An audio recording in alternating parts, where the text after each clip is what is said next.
Hi, my name's Chad Nelson and I'm the CEO of the Surfrider Foundation. The Surfrider Foundation is a nonprofit coastal protection organization dedicated to the protection and enjoyment of the world's oceans, waves, and beaches through a powerful activist network.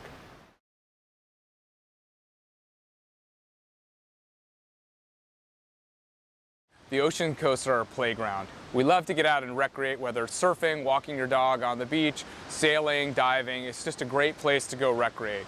It's also an incredible ecosystem, and we've got beaches, the ocean, the intertidal areas, and it's amazing what wildlife and marine life lives in that area. It's important for the health of our coastal environment in general. Further, tourism and recreation are one of the biggest economic drivers on our coastlines, so we need to protect those coastal economies. And last, it's a source for community. Whether it's your beach, your local surf spot, or your Surfrider chapter, it's a place where people can come together and share common issues.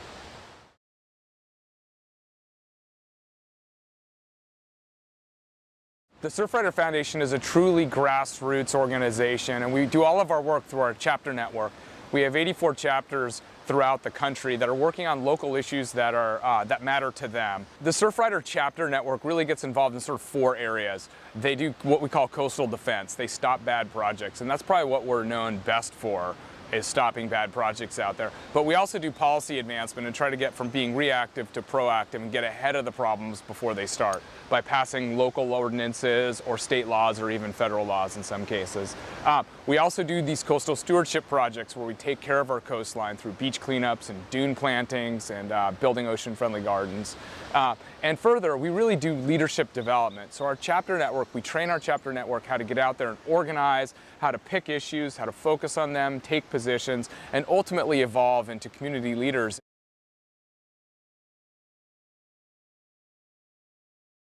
The chapters work on issues like beach access, coastal preservation, clean water, and ocean protection.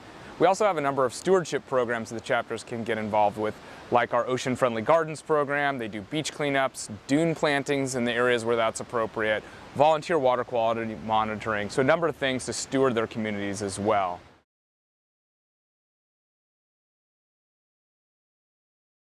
The Surfrider Foundation measures success by counting coastal victories, and we define a victory very precisely.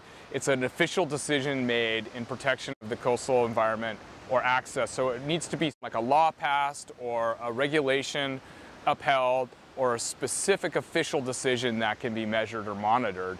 Since we started counting coastal victories in 2006, we've had over 300 coastal victories around the country. And that means 300 either bad things were stopped or good things happened. So a bad project that would threaten the coast was stopped, like offshore oil drilling, or a good thing like banning plastic bags to keep plastic out of the ocean was passed. And we're really proud of that number.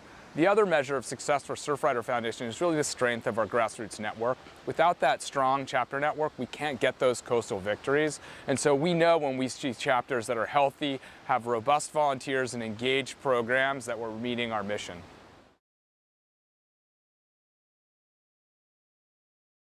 Campaigns at the local level are supported by a national staff and a regional staff. So we have 84 chapters. We organize them in 10 regions. 4 regions on the West Coast, a region in the Great Lakes and the Gulf, and 4 regions on the East Coast. And those are supported by a regional staff network. On top of that, we have staff in the national office providing organizing, science, and legal support. And that is supported by our headquarters office, which is also supported by our board of directors. So that's the structure of the Surfrider Foundation, from the chapters up to the board of directors.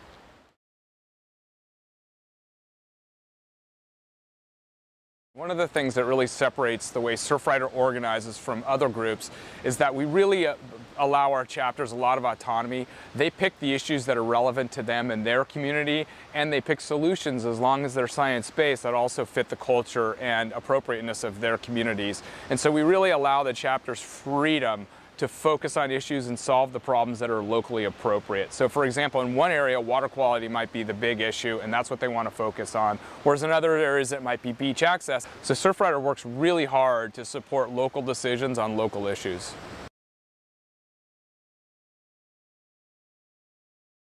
Now that you've learned a little bit more about the Surfrider Foundation, we hope you'll join us and become a volunteer and get engaged with our chapters and become a community leader yourself. You can also donate to the Surfrider Foundation and join us and become a member as another way to support us.